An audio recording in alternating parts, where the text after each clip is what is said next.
Very nice to see many familiar faces and good friends, and to be back in Davos this year. It also gives me huge pleasure, actually, to introduce to you, if you hadn't met her before or didn't know her or of her, our new chief economist, Geeta Gopinath. We're delighted that she has joined us, and we're all extremely pleased to work together, and I'm really honored that we are sharing the podium today for you. I'm also very grateful to Klaus Schwab and to the World Economic Forum, who are giving us a chance to present the update to our World Economic Outlook this year. And it will be my privilege to say a few remarks without giving you much by way of numbers, because that is the remit of Geeta and Gian Maria. So, how many of you do cross-country skiing here? No? Oh, thank you. Brilliant. Because I want to run the analogy of cross-country skiing for you. I'm not good at downhill, but cross-country, I'm okay. So what do you like when you're a cross-country skier? You like good visibility. No uncertainty. What else do you like? You like when it's kind of stable, and eventually when it's a little bit downhill.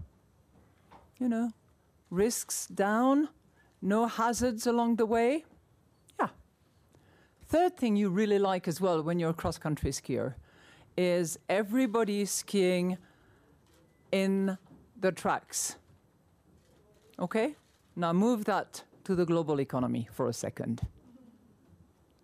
Last October, assume we had started cross-country skiing in October, we downgraded our growth forecast a little bit. Risks were on the rise. We had bad news on the trade front, if not actually materializing, at least for some it was, but certainly threats. Well, I'm afraid that we are going to announce a further downward revision of our forecast. So the cross-country skiing is going to be more laborious. More efforts will be required. And the bottom line is that after 2 years of solid expansion, the world economy is growing more slowly than expected, and risks are rising.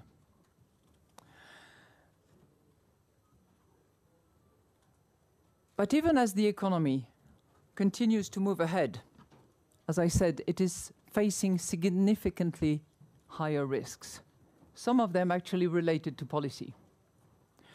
And these risks are increasingly intertwined. Think of how higher tariffs and rising uncertainty over future trade policy fed into lower asset prices and higher market volatility. This in turn contributed to tightening financing conditions, including for advanced economies, which is a major risk factor in a world of high debt burden. Now, does that mean that a global recession is around the corner? No. But the risk of a sharper decline in global growth has certainly increased. Add to this the uncertainty, the geopolitical worries, and disappointing long-term growth prospect, and you have an economic picture with a pretty clear message.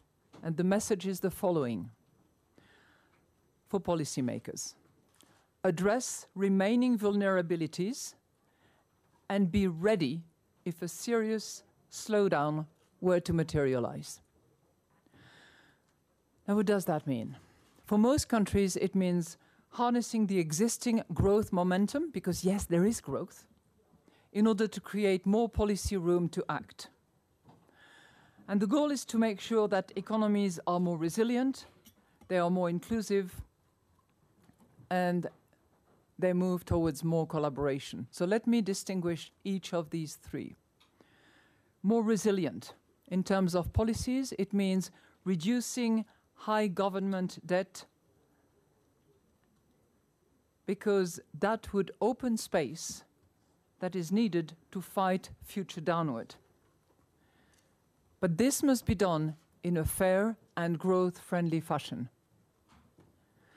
Monetary policy should be data-dependent, and exchange rates should be allowed to act as shock absorbers. Developing macroprudential tools will further financial sector stability and reduce potential vulnerabilities. This also remains the time for economic reforms in order to lift growth, especially in labour markets and infrastructure investments. That's what I mean by resilient. Inclusive. If we are to deliver on the promise of the digital revolution that will be much talked about in terms of productivity, in terms of employment, and in terms of long-term growth, then we must make sure that it delivers for all people. And that includes helping workers that are displaced as a result of transformations and automation. It means creating new and better opportunities for women, and in particular for young people. This is the theme that I will address in various forums in the next few days. Resilient, inclusive. My third point is collaboration. Effective international cooperation comes down to fairness, to flexibility, and to a commitment for the common good. And that's where solidarity also means self-interest. I will develop that theme in the next few days as well. So what we need to do, all policymakers, all skiers following the tracks, we need to redouble our effort to resolve the shared problems that we are facing. From fixing the global trade system, yes, the G20 has called for that, and it needs to be delivered upon, to fighting corruption and tax evasion, to addressing the existential threat of climate change. What's in it for the IMF? Well, the IMF needs to be in a strong position in order to help all countries, because history suggests that somewhere over the horizon there will be unexpected developments. The international community must come together to build a brighter future for all. I've called this a new multilateralism. And again, we will be developing that topic in the next few months as it applies to macroeconomic policies in all its dimensions and structural reforms as they need to be applied in many corners of the world. Those were my messages. I'm going to disappear and leave the floor to our most eminent economists, starting with our chief economist, Gita. Floor is yours. Thank you, Managing Director. So I will flesh out a little more what's in the outlook. While global growth in 2018 remained close to post-crisis highs, the global expansion is weakening and at a rate that is somewhat faster than expected. This update of the World Economic Outlook projects global growth at 3.5% in 2019 and 3.6% in 2020. That is 0.2 and 0.1 percentage point below last October's projections. Now, the downward revisions are modest. However, we believe the risks to more significant downward corrections are rising. While financial markets in advanced economies appear to be decoupled from trade tensions for much of 2018, the two have become intertwined more recently, tightening financial conditions and escalating the risks to global growth. We have revised downwards our forecast for advanced economies slightly, mainly due to downward revisions for the euro area. Within the euro area, the significant revisions are for Germany, where production difficulties in the auto sector and lower external demand will weigh on growth in 2019.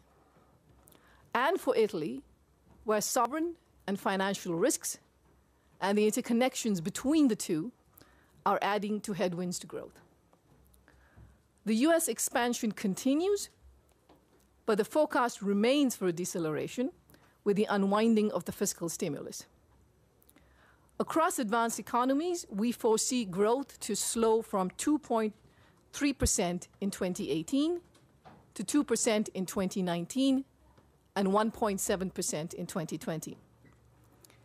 This softening growth momentum has provided little lift to inflation. While core inflation is close to target in the US, where growth is above trend, it is significantly below target in both the euro area and Japan. Economic activity in emerging and developing countries is also projected to tick down to 4.5% in 2019, with a rebound to 4.9% in 2020. The projection for 2019 has been lowered from October, mainly because of a large projected contraction in Turkey, amid policy tightening and adjustment to more restrictive external financing conditions. There is also a significant downgrade to growth in Mexico in 2019 and 2020, reflecting lower private investment.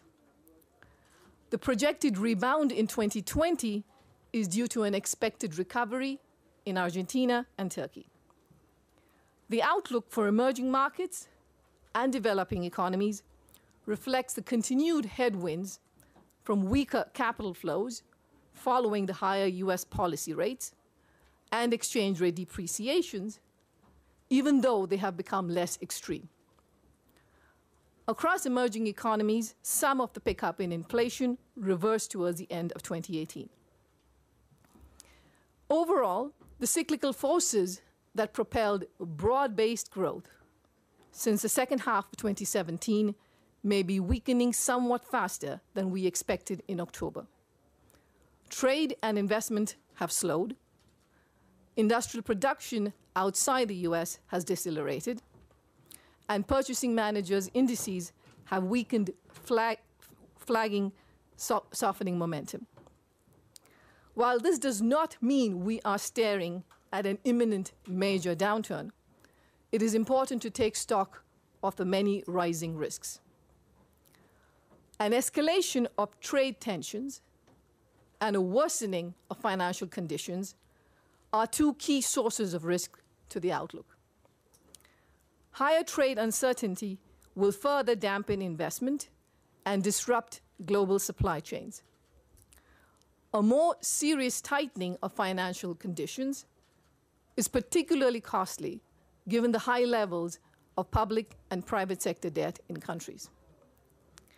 In other risks, China's growth slowdown could be faster than expected, especially if trade tensions continue, and this can trigger abrupt sell-offs in financial and commodity markets, as was the case in 2015-2016.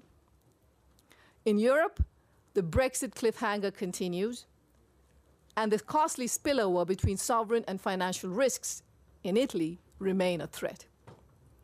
In the US, a protracted federal government shutdown poses downside risks. Given this backdrop, policymakers need to act now to reverse headwinds to growth and to prepare for the next downturn. The main policy priority is for countries to resolve cooperatively and quickly their trade disagreements and the resulting policy uncertainty, rather than raising harmful barriers and further destabilizing an already slowing global economy. The call of G20 leaders to reform the World Trade Organization in Buenos Aires must be accomplished. Where fiscal space is low, fiscal policy needs to adjust in a growth-friendly manner to ensure public debt is on a sustainable path while protecting the most vulnerable. Monetary policy in advanced economies should continue to normalize carefully. The major central banks are keenly aware of the slowing momentum and we expect they will calibrate their next steps in line with these developments. Macroprudential tools should be used where financial vulnerabilities are building up. And across all economies, measures to boost potential output growth and enhance inclusiveness are imperatives.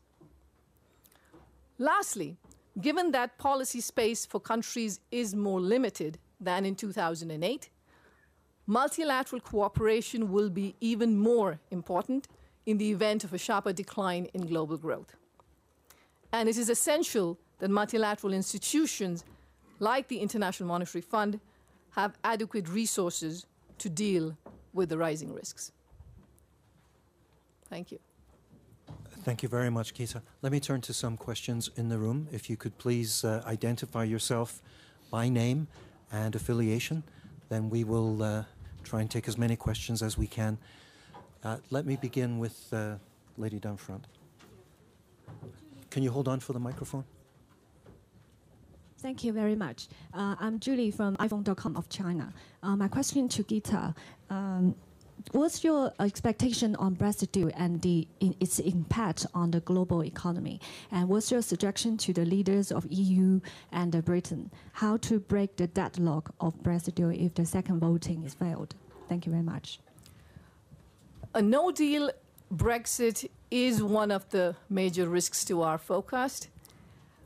Our forecast incorporate a smooth transition, that a deal is actually made, and that there is a smooth transition to the new setup. But if there is a disruptive exit, or if there is continued uncertainty for many more months, both of those are going to weigh negatively on growth going forward. And I think it is imperative for the leaders to resolve this uncertainty immediately. We're continuing our coverage here from the World Economic Forum's annual meeting in Davos, and joining us now is the Global Chairman and CEO designate for EY, Carmen DiCibio. Thanks very much for joining us here on CNBC TV 18, and congratulations, you take over in July, I believe. That's correct. Thank you for everything, and I'm very excited about the role. It's I've been to Davos many times, but it's my first time, obviously, as a Chairman and CEO elect of EY, and I'm excited for the whole event. So, you know, EY is all about asking better questions here at Davos. That's your hashtag. But let me ask you about the outlook for 2019. All indicators seem to suggest that it is going to be bleaker than 2018, and there are many triggers pointing towards uncertainty. What would you be most concerned about? Yeah, we do believe that there are certainly some negative headwinds in terms of the global economy. Many of the economies maybe will slightly not grow as much as they did in 18, but we don't believe 18 was bleak. We thought it was pretty good, and we think the same thing about 19. It'll be maybe a little bit slower. There are a lot of geopolitical events that are slowing some of the economy, but when you really look at GDP growth and a lot of the emerging economies, including India. India, it's over 7% GDP growth. I mean, the largest growth in terms of GDP. That's fabulous. And there's, technology, digital change, transformation. That's going to drive a lot of the global economy, and that's a counterbalance versus some of the geopolitical events that are happening. Just let's stick with the geopolitical events. Yeah. And one of the sort of downside forecasts to global growth is this prolonged U.S. government shutdown. And if this were to continue, how it would impact the U.S. economy and global growth in general. And of course, Brexit, whether Plan B is going to put into motion or eventually work or not. What would be the significant global risks that you would watch out for? Yeah, so these are all global events. I mean, in terms of the U.S. shutdown, I don't think it's had much of an impact so far.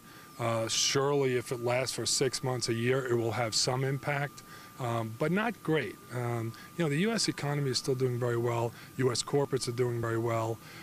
So, there's still a good amount of optimism in terms of what's going on. In terms of Brexit, I do think the whole European situation and what's going to happen and Plan B and what is Plan B, but I truly believe that we're going to come to a resolution that's going to be fine for Brexit. I do not believe we're going to have a hard Brexit. I think at some point, cooler minds are going to, pay off, and people are going to do the right thing.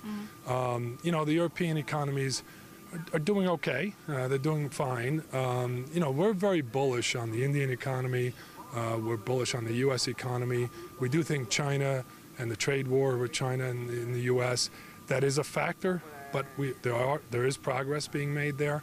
I do think that you know, China's 6.5% GDP is going to be a bit strained. I do think that there are signs within China that you know, show some slowing down. So now, whether that's the tariffs that are doing that, or whether truly it's just within the Chinese economy itself, that's a question. I don't know the answer to that, but there are opportunities, and so overall, we would say the overall economy for 19 should be good, maybe not quite as good as 18. 2018 was a great year as far as the IPO market was concerned. It was a big year for M&A as well. Do you see that continuing in 2019? And you talked about this digital disruption and transformation. Will that be the real trigger for both M&A as well as, you know, for what we see happening as far as the market's concerned? Absolutely. Digital transformation, we certainly think M&A is going to continue. Even early this year, there's already been many deals announced. Last year, a booming M&A time. We see it really in sectors like life sciences, health and life sciences, potentially some industrials as well. You know, those are areas that for sure there will be more transactions. Private equity investments continue in a big way. 18 was a boom year in terms of investments, in particular investments in emerging markets, in particular in India. You know, robust investments, robust M&A, that will continue.